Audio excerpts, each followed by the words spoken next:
You're listening to Saladin Allah. This is Asia Talk Radio. Peace and welcome to Atlantis Build Talk Radio, the premier station for 5% of Nation of Gods and Earth social commentary, interviews, musicology, and uncensored discussions about the science of everything in life. This station is a subsidiary of Asia and the Atlantis School for Gifted Youngsters at www.atlantischool.blogspot.com and Asia TV at YouTube/Quanaya, QUANAAH.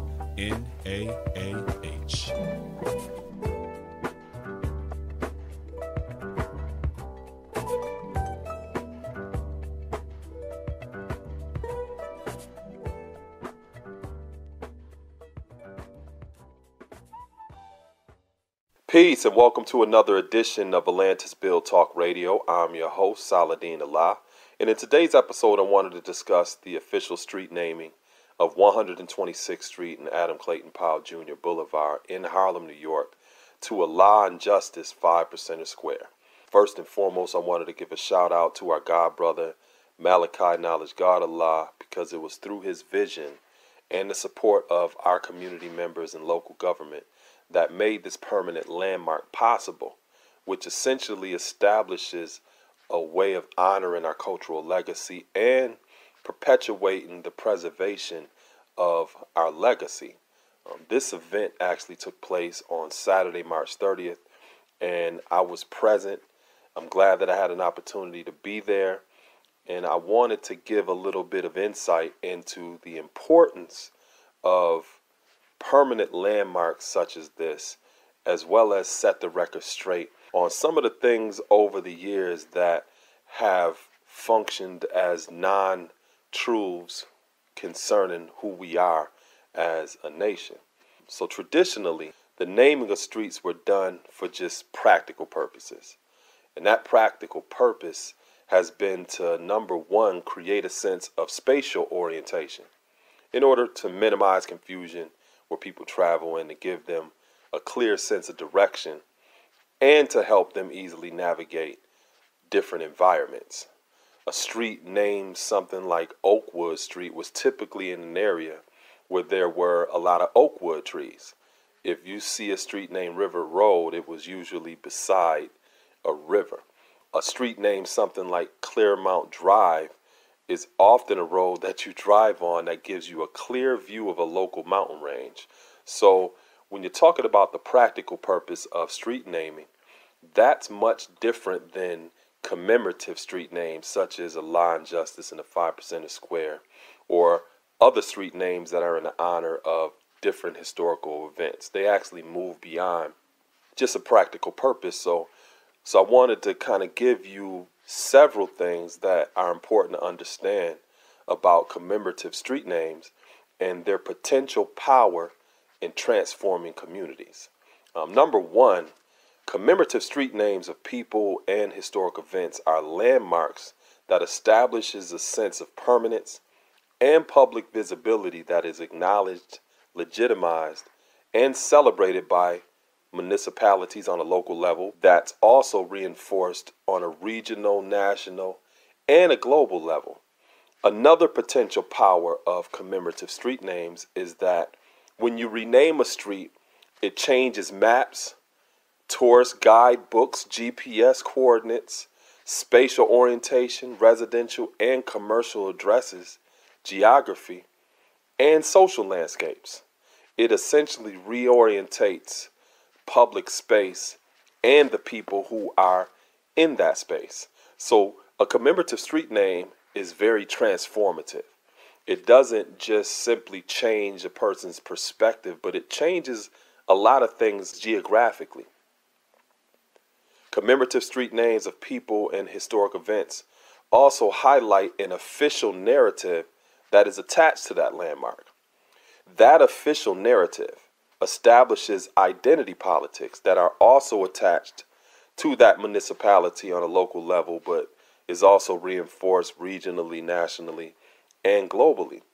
So in terms of Allah, Justice, and the 5% Square, or any commemorative street name, It's a location where the asphalt meets identity, giving concrete meaning to the culture, the chronology, and the social context of the people that this landmark actually represents. And that is something that's very important to understand, because I'm going to elaborate a little bit further on identity politics later on in the show. An official narrative that represents a landmark in the form of a person, people, or a historic event can rise or fall in the eyes of the public based upon who creates, controls, and communicates the narrative. The official narrative publicly highlights the character, reputation, and the legacy of the person, the people, or those events that are associated with that landmark. Commemorative street names of people and historic events can also build civic pride, and they have the potential of changing the power dynamics or the geopolitics and social economics of a community. Commemorative street names of people and historic events also creates a potential for cultural heritage tourism and other economic opportunities for its community members and potentially outsiders. Commemorative street names of people and historic events also serve as a cultural barometer, an indicator that forecasts the potential conditions and elevation of a community and the politics surrounding its collective identity. That collective identity is something that I oftentimes refer to as cultural capital. Now, these are just some of the things that I considered and what we actually discussed as a universal family during a community engagement class that I facilitated at the Common Unity Center at the Law School on the day of the official street naming. As one of the representatives of our nation, I've been consistent about giving all that I have and doing all within my power to make sure that I properly represent who we are as a community on a local, regional, national, and a global level. And I think that it's important for us to understand the significance of this street being named a square, especially within the context of our language concerning the square as it represents the truth within our supreme alphabet, because all of us who consider ourselves the 5% have been essentially put on square or on notice concerning our public image and how we need to represent ourselves moving forward. I think it's also important for us to consider that this landmark commemoration of Allah, justice, and the 5% square is equally a decommemoration, meaning those people, places, and things that are not us have also been officially decommemorated. With this symbolic event, we have been publicly honored, observed, and recognized for who we are, and have essentially put to rest any confusion about who we are not. See, some of that confusion is a result of misinformation or poor guidance. Some of that confusion has been deliberate propaganda people have used to strive to hijack our narrative or change our identity. People have incorrectly and disrespectfully oftentimes called Allah, our Father, by his registered Muslim name, which was Clarence 13X, even though he was not a Muslim or a registered member of the Nation of Islam when he founded the 5% Nation. In fact, during one of the community board presentations for the official street naming, Malachi was asked by a community board member, why not just name it Clarence 13X Way? To which he responded, Clarence 13X was the level of his understanding he had when he was in the mosque. As his understanding grew, he took on the name Allah. So we honor Allah as the man who founded the 5%ers, not Clarence 13X, who was a Muslim at that time. Over the years, outside onlookers and 5%er defectors have incorrectly called us a religion. Some have referred to us as Muslims, a Nation of Islam splinter group, Muslim gods, a gang, and a variety of other different false narratives that fundamentally contradict who Allah and justice was and what the 5% square essentially represents. March 30th, 2019 is a major victory in putting that confusion to rest. It was another positive step in the right direction of protecting our cultural identity and preserving and perpetuating our legacy as a unique group of people with our own indigenous language, social norms, and worldview. This commemorative landmark moment also emplaces or positions our members in a public space of local, regional, national, and global visibility that some of us may have never thought about or professionally prepared for. This is evidence of a new frontier, which means that we don't have the luxury of not living out the full capacity of what Allah's mathematics represents. All eyes are on us, as they have always been, but now we are much more in a public capacity. So the question is, those of us who define ourselves as the 5%, what are we going to do? How are we going to move this culture forward? And how are we committing ourselves to having the agency to make this possible?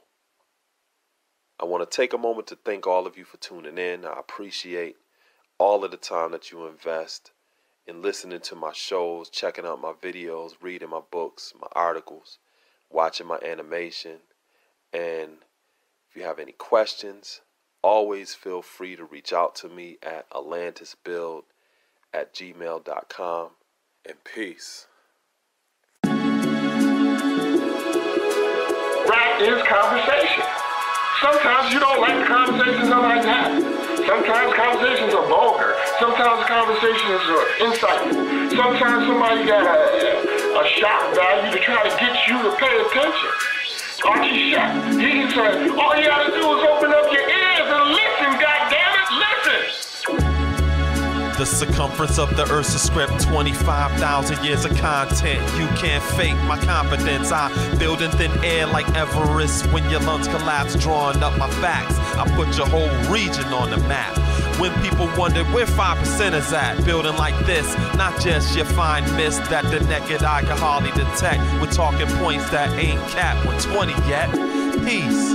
I come in the name with over 2 decades of change and flight lessons with mental planes. It's the Saladin, Quinaya Allah, Lord of Jerusalem.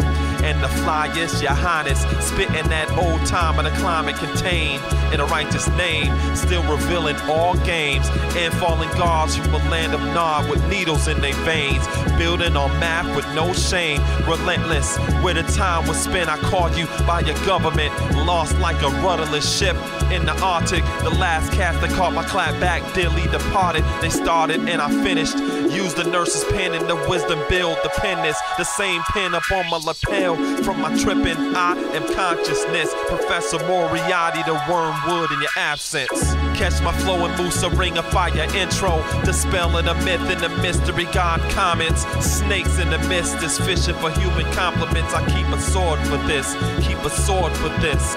Catch my flow and Musa ring of fire intro. Dispelling a myth in the mystery God comments. Snakes in the mist is fishing for human compliments. I keep a sword for this, keep a sword for this.